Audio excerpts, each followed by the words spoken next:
రాజకీయాలు మాట్లాడకూడని స్పీకర్ సైతం ఆర్థిక పరిస్థితి తెలియకుండా హామీలిచ్చామనడం సరికాదని మాజీ మంత్రి బీఆర్ఎస్ రైతు అధ్యయన కమిటీ చైర్మన్ నిరంజన్ రెడ్డి అన్నారు.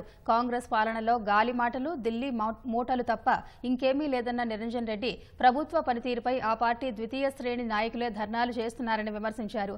నిరాశ, నిస్పృహలకు లోనైన రైతులను బీఆర్ఎస్ రైతు అధ్యయన కమిటీ ఓదారుస్తుంటే ప్రభుత్వం ఎందుకు అడ్డుకుంటోందని ప్రశ్నించారు. బాధిత రైతు కుటుంబ పరామర్శకు వెళుతుంటే పోలీసులు అనుమతి రద్దు చేయడంపై హైకోర్టుకు వెళతామని స్పష్టం చేశారు.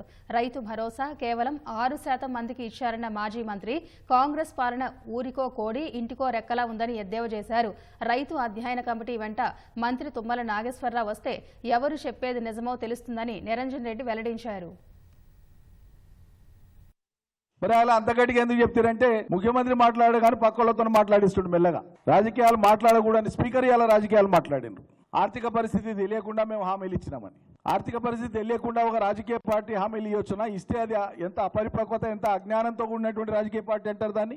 రాష్ట్రంలో ఒక హామీ ప్రజలకు ఇచ్చేటప్పుడు, దేశంలో ఒక హామీ ప్రజలకు ఇచ్చేటప్పుడు దేశము మరియు రాష్ట్రానికి సంబంధించిన ఆర్థిక వనరుల మీద, ఖర్చు మీద, ఆదాయం మీద, అప్పుల మీద, ప్రజల అవసరాల మీద మీకు అవగాహన లేకపోతే మీకు పాలనార్హత ఎక్కడిది అంటున్నా. కాబట్టి స్పీకర్ గారు దయచేసి ఆయనే మాట్లాడింది కాబట్టి మేము చెప్పాల్సి వస్తుంది. ఆయనే సెలవు ఇవ్వాలి ముఖ్యమంత్రి గారికి, అయా మనకు పాలనార్హత లేదు, తక్షణం దిగిపోదామని.